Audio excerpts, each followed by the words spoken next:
히브리서 13장 18절부터 21절까지 말씀을 우리 다 같이 합독하시겠습니다. 우리를 위하여 기도하라. 우리가 모든 일에 선하게 행하려 함으로 우리에게 선한 양심이 있는 줄을 확신하노니 내가 더 속히 너희에게 돌아가기 위하여 너희가 기도하기를 더욱 원하노라. 양들의 큰 목자이신 우리 주 예수를 영원한 언약의 피로 죽은 자 가운데서 이끌어내신 평강의 하나님이 모든 선한 일에 너희를 온전하게 하사 자기 뜻을 행하게 하시고 그 앞에 즐거운 것을 예수 그리스도로 말미암아 우리 가운데서 이루시기를 원하노라. 영광이 그에게 세세 무궁토록 있을지어다. 아멘.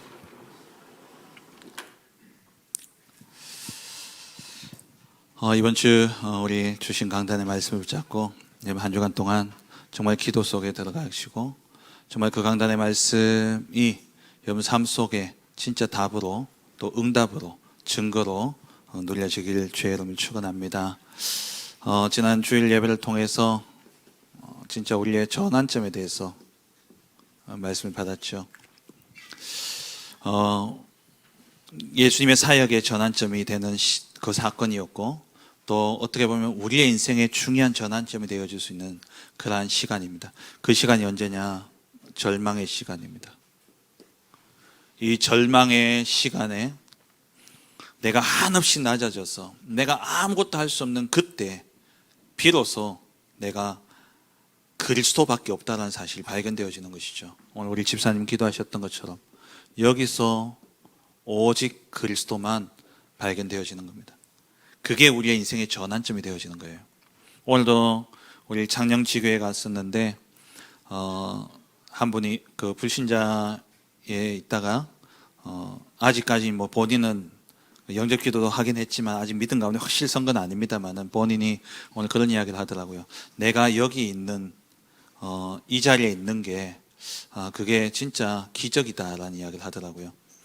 자기는 절대 자기가 어떤 신앙을 가질 만한 그런 사람이 아니고 자기가 아주 강한 내 생각이 예수 믿을 거라는 생각을 못 해봤다는 거죠. 그런데 자기에게 감당치 못할 문제가 왔고 그러면서 그 절망이 자기에게는 이 하나님을 만날 수 있는 하나님이 필요를 느끼는 그러한 시작이 되어졌다라고 그런 이야기를 하는 걸 들었습니다. 그러면서 주위에 참 나는 보니까 많은 좋은 사람들이 내 주위에 있는 것 같다 이야기를 하시면서 그 주위에 자기를 위해서 기도하고 있는 분들이 있다는 거죠.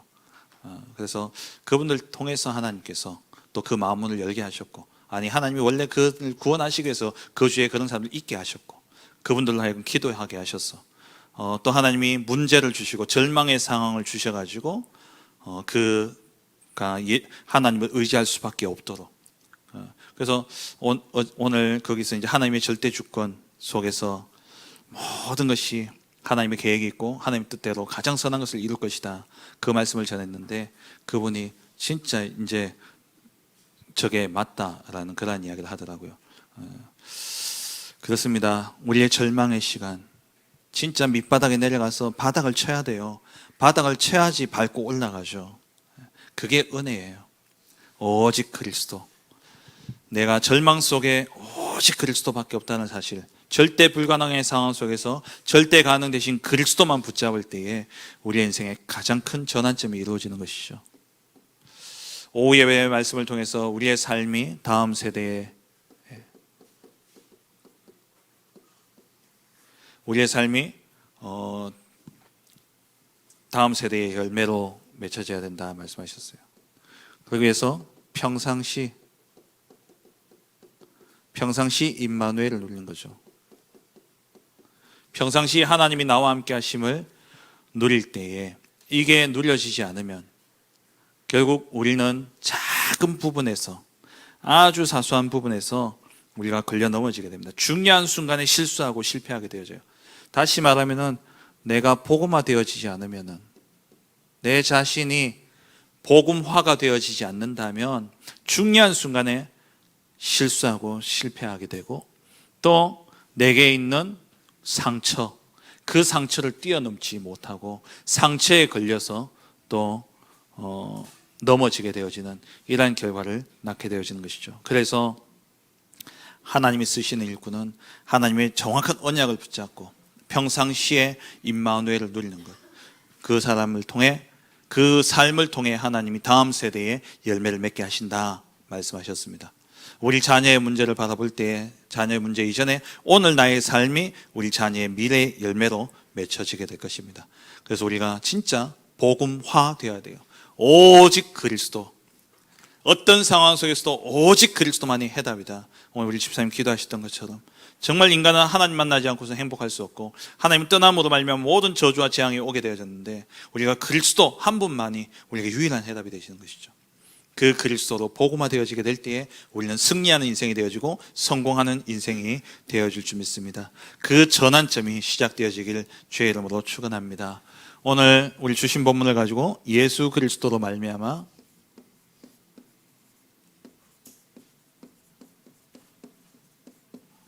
예수 그리스도로 말미암아 이루어질 하나님의 영광입니다.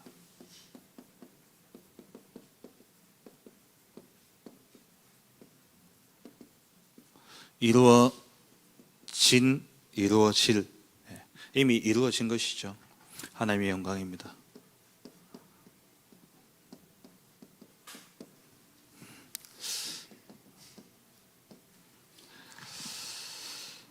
시대가 지날수록 신앙을 지키기 참 어려운 시대입니다. 우리가 정말 믿음을 지키기 어려운 시대예요. 누가복음 18장 8절에 보면은 예수님께서 내가 너희에게 이르노니 속히 그 원한을 풀어주시리라. 그러나 인자가 올 때에 세상에서 믿음을 보겠느냐 하시니라. 인자가 올 때에 믿음을 보겠느냐. 이 마지막 시대에, 그 마지막 시간표에 우리가 믿음을 보겠느냐. 시대가 가면 갈수록 악해지고, 그리고 또 시대가 가면 갈수록 우리가 믿음을 지키기 어려운 그러한 시대가 되어지는 것이죠. 그래서 오늘 우리 히브리서를 전체 마무리하면서 정리를 하면서 오늘도 중요한 언약을 붙잡기를 바랍니다. 진짜 믿음 지키기 어려운 이러한 시대, 이 히브리서 기록한 이 당시에 이 시대도 정말 믿음을 지키기 어려운 시대였잖아요. 환난과 핍박 가운데서 믿음을 지키기 어려운 시대였습니다. 그래서 자꾸 유대교로 돌아가는 사람들이 일어나고 또 유대교로 돌아오게끔 그렇게 자꾸 뒤돌아서게 만드는 그러한 상황이 벌어진 것이죠. 지금 이 시대도, 우리가 살고 있는 이 시대, 정말 믿음을 지키기 어려운 시대입니다. 먼저 사상적으로 믿음을 지키기 어려운 시대죠. 절대 진리를 거부하는 시대입니다. 이제 세상에서는 절대라는 말을 원래 없지만 사람들이 이제 안 써요. 절대 진리가 없습니다. 다 뭐냐? 각자의 진리를 인정하는 그런 시대가 되어버리죠. 상대주의라고 이야기하죠. 나만이 옳지 않다는 거예요. 다 자기 중심인데, 전부 자기 중심이다 보니까 이게 자꾸 부딪히니까 나온 게 뭐냐? 상대주의라는 겁니다. 나만 옳은 게 아니라, 그래, 네가 생각하기엔 그럴 수도 있겠구나, 너가 보기에는 그럴 수 있겠구나. 이게 이제 종교로 들어오면서 이것이 종교다원주의가 되어버렸죠.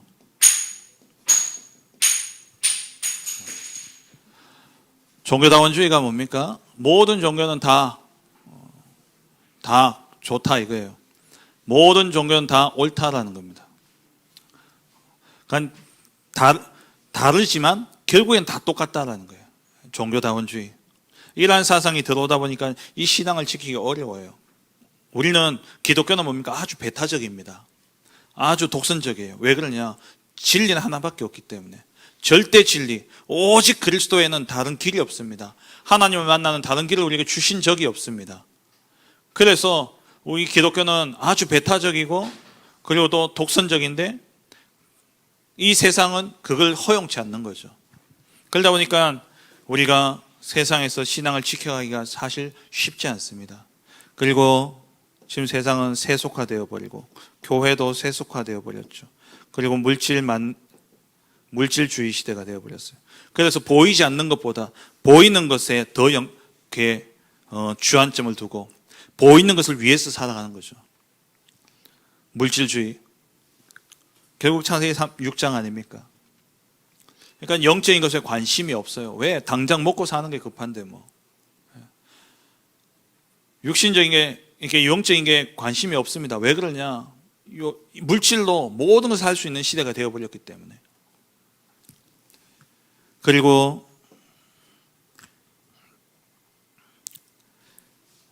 정보 과잉 시대죠. 정보가 너무 많이 쏟아져요. 그러니까 우리가 신경 써야 될 게 너무 많아지는 겁니다. 그와 함께 정보 과잉으로 인해서 집중력이 분산되어지는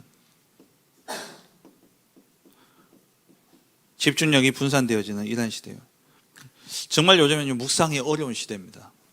여러분 개인 한번 생각해 보세요. 예전에 우리가 신앙생활 하던 그때 이런 스마트폰이 나오기 이전에 우리가 신앙생활 하던 모습과 지금 우리가 신앙생활 하는 모습, 목사인 저조차도요 너무나 많이 달라졌습니다. 예전에는 아침에 일어나면 성경 읽고 성경을 묵상하고 큐티 하면서 이렇게 말씀을 또 쓰기도 하고 암송을 하고 묵상하고 기도하고 저녁에 하루를 마무리할 때에 또 개인의 정식기도 시간을 가지면서 또 하나님께 기도하고 예배하고, 그런데 그러고 잠자리에 들어서 묵상하면서 기도하면서 잠드는데 어느 순간 보니까 잘 때까지 뭐하냐 휴대폰 켜놓고 휴대폰 보고, 그리고 우리에게 너무 많은 정보를 가져다 주잖아요. 신경 쓸 게 너무 많아요. 아니 내가 뭘 하도 되는 건데, 남이야 뭔 짓을 하든 상관없는데 뭐 연예인이 뭐 집을 샀는 게 나하고 무슨 상관이 있다고, 그 뉴스 나오면 또 그거 쳐다보고 앉았고, 어떤 거 나오면 그거 쳐다보고 앉았고, 묵상할 수 없는 시대가 되어버렸어요. 진짜 우리의 신앙을 지키기가 힘든 그런 시대입니다. 또 개인주의죠. 개인주의가 심하다 보니까 이게 사회에서도 공동체가 약화되어지지만 신앙 공동체가요 너무나 약화돼요.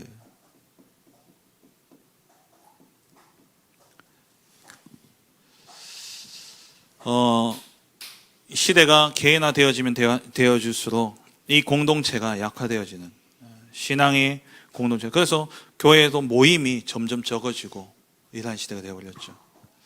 그리고 우리 교회 자체의 문제도 있죠. 기독교 자체의 이러한 타락과 그것으로 인한 사회에서의 기독교에 대한 불신이 아주 커져가고 있는 시대입니다. 개독교라 그러잖아요. 교회를 보고 목사를 보고 먹사라 그런다 그러더라고요. 얼마나 먹어서 배가 나와가지고 맨날 먹는 거 맛있는 거 먹으러 다닌다고 먹사라 그러고 개독교라 그러고, 세상에서 우리 바라보는 기독교의 불신 심하죠. 그리고 또 대통령 선거를 앞두고 있습니다만은 이게 이제 사회적인 압력도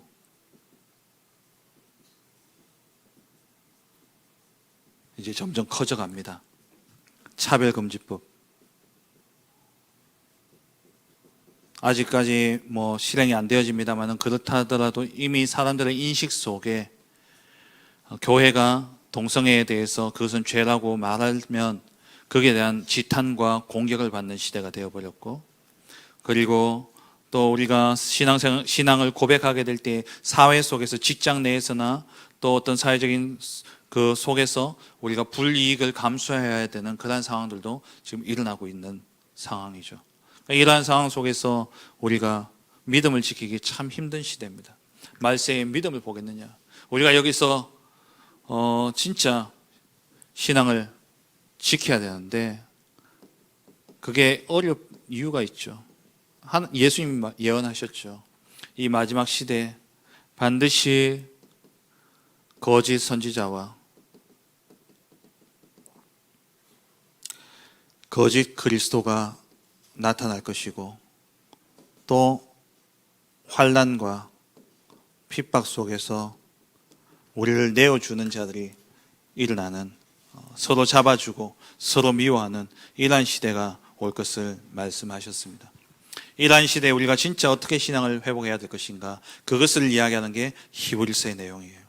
히브리서 전체의 내용이 뭐냐, 이렇게 신앙을 지키기 힘든 이러한 시대 속에 우리가 진짜 그리스도만 붙잡아야 될 이유, 그리고 그 그리스도를 붙잡을 때에 우리는 세상의 이러한 공격 앞에서 우리는 세상을 능히 세상이 감당치 못할, 세상을 능히 이길 자들로 하나님 우리를 세우실 것을 말씀하신 것이죠. 첫째로 히브리서 전체의 내용은 크게 두 가지로 볼 수 있는데, 모든 것보다 우월하신 그리스도시죠. 그리스도는 1장 1절에서 3절에 보면 선지자보다 우월하다 그랬습니다. 이전에는 선지자를 통해서 하나님이 말씀을 주셨지만 이제 마지막 날에는 아들을 통하여, 예수 그리스도를 통하여 우리에게 말씀하셨다라고 말씀하고 있어요. 선지자보다 우월하신 그리스도죠. 그리고 천사보다도 우월합니다. 천사가 영적인 존재고 그래서 능력이 있지만 이 천사는 하나님 나라의 종일 뿐이고 하나님 나라의 아들, 그 아들의 이름, 그 아들이라는 그 이름을, 그 영광스러운 이름을 천사에겐 준 적이 없다 그랬어요. 그러니까 유대인들은 천사를 숭배하고 천사를 섬겼지만 그 천사보다 더 완전하고 우월하신 분이 누구냐? 바로 그리스도다라고 말씀하고 있는 것이죠. 그리고 그리스도는 모세보다도 우월하죠. 유대교의 신앙에서 가장 중요한 인물이 누구냐? 모세죠. 왜냐? 유대교의 그 율법을 받아서 어떻게 보면 유대교의 창시자라고 할 수 있는 사람이 모세 아닙니까?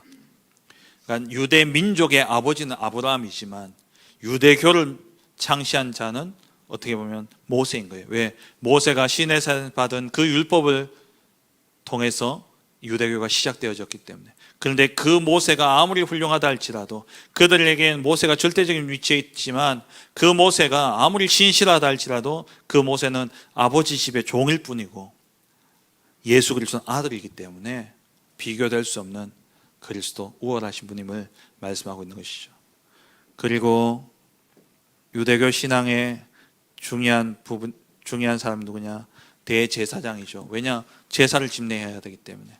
근데 이 대제사장보다도 우월하신 분이 누구냐? 그리스도십니다. 대제사장은 자기 죄가 있기 때문에 자기 죄 해결을 위해서 먼저 제사를 드리고 그리고 백성의 죄를 위해서 제사를 드려야 돼요. 두 번이 제사를 드려야 돼요. 그 제사도 불완전하기 때문에 매년 제사를 드려야 되고 매일 제사를 드려야 됩니다. 그런데 그리스도는 단번에 죽으심으로 영원한 속죄를 이루셨죠. 그래서 대제사장보다 우월하신 분이 바로 그리스도십니다. 그리고 이 그리스도는 새 언약의 중보자죠. 옛 언약이 흠이 있기 때문에, 만약에 옛 언약이 흠이 없다면 새 언약이 필요가 없는 것이죠. 옛 언약이 뭔가 하자가 있기 때문에 그리스도가 새 언약의 중보자가 되셔서 오신 것입니다. 그래서 새 언약의 중보자가 되신 분이 바로 그리스도시죠. 유대교 너희가 가진 그 언약은 옛 언약이라는 거예요. 흠이 있고 그리고 불완전한 그런 언약이지만 그리스도를 통해서 주신 언약은 새 언약이다라는 겁니다. 그리고 이 그리스도는 이 땅의 성소가 아니라 하늘 성소의 대제사장이시죠. 이 땅의 대제사장은 우리의 죄를 사해 주지만 그것은 그때그때 그리고 자기의 죄 문제를 뛰어넘지 못하는 겁니다. 그런데 하늘에 계신 이 대제사장 되신 그리스도는 우리의 완벽한 중보자가 되시는 것이죠.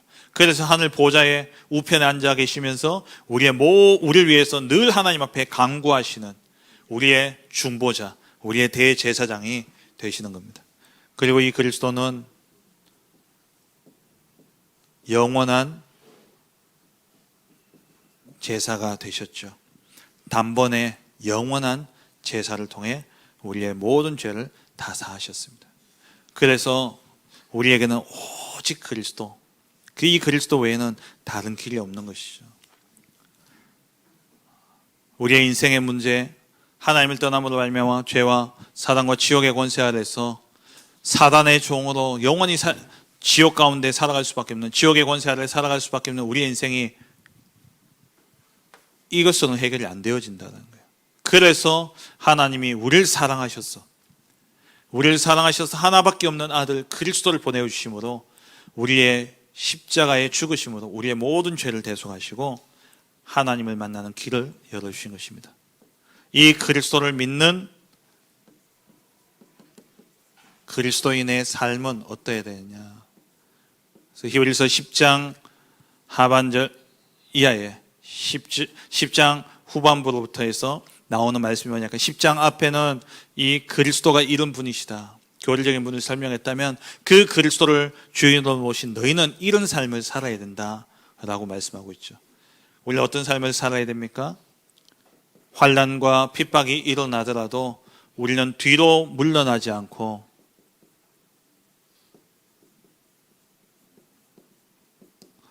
하나님께 나아가야 됩니다. 히브리서 10장 39절에 말씀하고 있죠. 우리는 뒤로 물러가 멸망할 자가 아니요 오직 영혼을 구원함에 이르는 믿음을 가진 자니라. 그래서 우리는 믿음으로 살아가는 거예요. 오직 의인은 믿음으로 말미암아 살리라. 그래서 히브리서 11장에 믿음의 증인들을 우리에게 말씀하신 것이죠.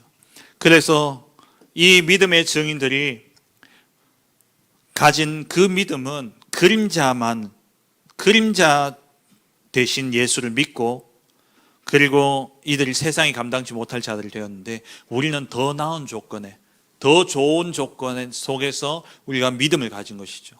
왜? 그림자가 아닌 우리는 실체 대신 그리스도를 믿기 때문에. 그래서 우리는 예수만 바라보라는 거예요. 예수를 바라봐야 되는 겁니다.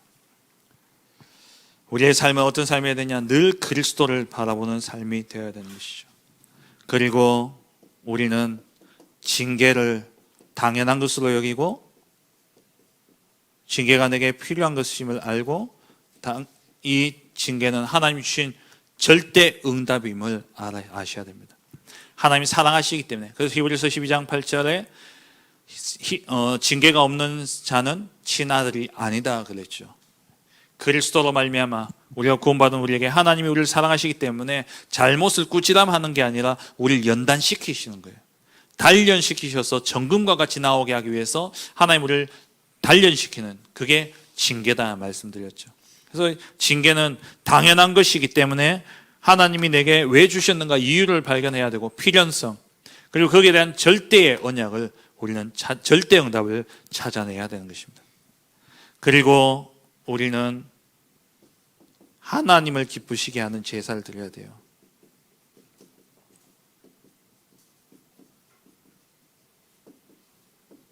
하나님을 기쁘시게 하는 제사를 드려야 되죠. 그게 히브리서 13장 1절부터 나오는 말씀입니다. 형제를 사랑하고 손님을 대접하고 우리에게 있는 음란과 음행한 일들을 저버리고, 그리고 돈을 사랑하지 않고, 정말 우리가 하나님을 바라보며 하나님이 기뻐하시는 그러한 참된 제사를 우리가 드려야 될 것을 말씀하고 있는 것이죠.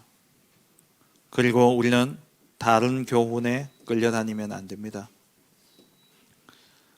그리스도는 어제나 오늘이나 영원토록 동일하죠. 영원토록 동일하신 그 그리스도를 우리가 믿고 따라가야 되는 것이죠. 다른 교훈에 끌리지 말라 13장 9절에 말씀하고 있죠. 이렇게 그리스도, 우월하신 그리스도를 믿는 그리스도인 된 우리를 통해서 하나님은 뭐 하시느냐? 하나님이 영광을 얻으신다는 거예요. 그리스도를 통해 이루어질 하나님의 영광, 예수 그리스도로 말미암아 하나님의 영광이 이루어지는데 어떻게 이루어지느냐? 예수 그리스도께서 성육신 하시고 그 십자가의 죽으심으로 우리를 위한 구속을 완성하셨죠. 이게 하나님께 영광이 되어지는 겁니다. 하나님을 떠난 인생이 하나님께 돌아올 수 있는 길을 여신 거예요. 누가요? 예수 그리스도가. 이게 하나님의 영광입니다. 하나님께 영광이 되어지는 것이죠. 두 번째 하나님의 영광은 예수 그리스도의 부활입니다. 예수 그리스도를 통해서 이루어질 하나님의 영광이 무엇이냐? 그리스도의 죽으심을 통해 구속의 역사가 하나님께 영광이 되어지는 것이고, 그리스도께서 부활하심으로 죽음을 이기고, 다시 말하면 죽음의 세력을 잡은 자 마귀를 이기시고 우리에게 완전한 승리를 주셨죠. 이게 하나님의 영광이에요. 죽음의 세력을 잡은 자 마귀를 멸하신, 죽음을 이기신 그 승리의 부활이 곧 하나님께 영광이 되어지는 겁니다. 그리고 그리스도를 통해서 세워진 교회, 이 교회가 곧 하나님의 영광인 거예요. 교회를 통해 하나님이 영광 받으신, 그리스도의 몸된 교회를 통해서 하나님이 하나님의 영광을 받으시죠. 그래서 에베소서 3장 21절에 보면은 교회 안에서와 그리스도 예수 안에서 영광이 대대로 무궁하도록 있기를 원하노라 그랬어요.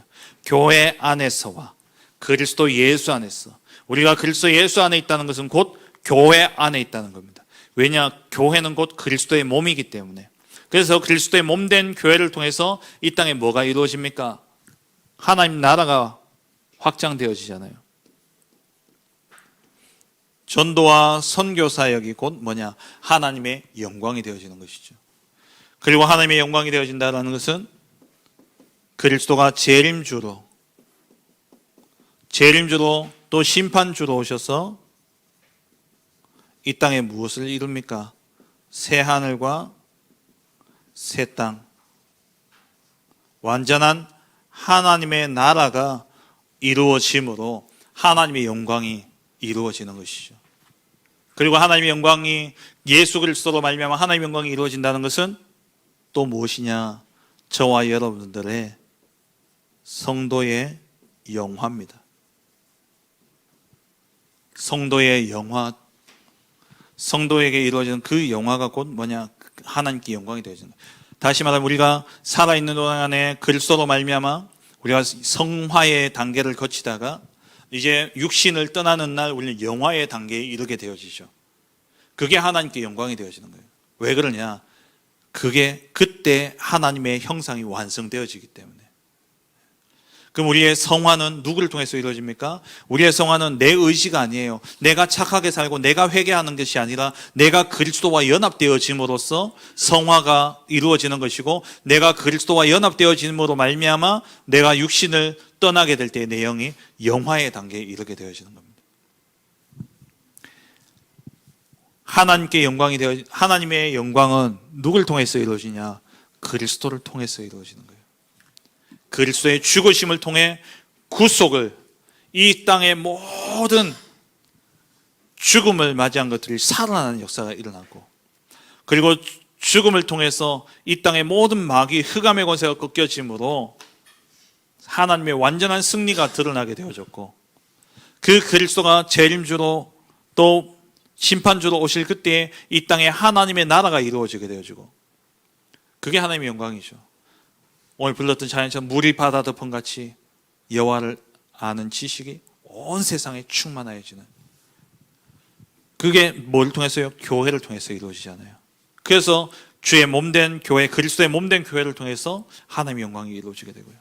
그리고 마지막 순간 우리가 영화에 이르게 되어짐으로 하나님의 형상이 회복되어지고 하나님의 형상이 우리 안에 완성되어지는 그 시간이 언제냐? 우리의 영화의 시간. 누구를 통해서 이루어집니까? 그리스도를 통해서 이루어지는 거예요. 말씀을 읽겠습니다. 그렇다면 우리는요, 진짜 우리가 하나님의 영광을 위해 살아야 되는데, 무엇을 먹든지 마시든지 우리는 하나님의 영광을 위해 살아야 되잖아요. 골로새서 10장 31절에 우리는 모든 것이 하나님의 영광을 위해 살아가야 됩니다. 그러면 우리가 하나님의 영광을 위해 살기 위해서는 오직 그리스도여야 돼요. 그래서 지난 주일 예배 때 네 가지 성구를 말씀드렸죠. 우리 함께 찾아서 읽으시면서 말씀을 마무리하겠습니다. 히브리서 2장 18절에서 3장 1절 같이 읽을까요? 히브리서 2장 18절 3장 1절 같이 읽겠습니다. 그가 시험을 받아 고난을 당하셨은즉 시험 받는 자들을 능히 도우실 수 있느니라. 그러므로 함께 하늘에 부르심을 받은 거룩한 형제들아, 우리가 믿는 도리의 사도이시며 대제사장이신 예수를 깊이 생각하라. 예수를 깊이 생각하라. 그 그리스도는 어떤 분이라고요? 우리가 고난을 당하지만 예수님이 시험을 받아 고난을 당하셨는데 그 시험, 그와 같이 우리도 시험 받는 우리들을 능히 도우실 수 있는 그분을 생각하라는 겁니다. 하나님의 영광을 위해 살아가야 될 우리는 오직 그리스도의 삶을 살아야 됩니다. 두 번째, 히브리서 4장 15절 16절입니다. 같이 읽겠습니다. 우리에게 있는 대제사장은 우리의 연약함을 동정하지 못하실 리가 아니요 모든 일에 우리와 똑같이 시험을 받으신 이로되 죄는 없으시니라. 그러므로 우리는 긍휼하심을 받고 때를 따라 돕는 은혜를 얻기 위하여 은혜의 보좌 앞에 담대히 나아갈 것이니라. 그리스도 앞에 담대히 나아가야 됩니다. 우리와 똑같이 시험을 당하셨지만 죄는 없으신 그분이 우리를 동정하실 것이기 때문에 우리가 은혜의 보좌 앞에 담대히 나아가야 돼요. 오직 그리스도여야 된다라는 말이죠.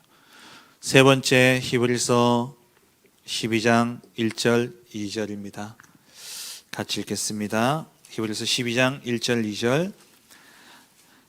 이러므로 우리에게 구름같이 둘러싼 허다한 증인들이 있으니 모든 무거운 것과 얽매이기 쉬운 죄를 벗어버리고 인내로써 우리 앞에 당한 경주를 하며 믿음의 주여 또 온전하게 하시는 이인 예수를 바라보자. 우리가 경주를 함에 있어서 시작과 끝, 그것을 완전케 하시는 분이 누구냐? 바로 예수다. 그래서 예수를 바라보자라고 말씀하고 있는 것이죠. 그리고 우리가 예수를 믿는 가운데 우리가 복음 때문에 당하게 되어질 치욕과 복음 때문에 우리가 당하게 되어질 그러한 능력들이 있습니다. 그런 가운데서도 우리는요, 그것을 무릅쓰고 나아가야 되는 것이죠. 히브리서 13장 12절 13절 말씀입니다.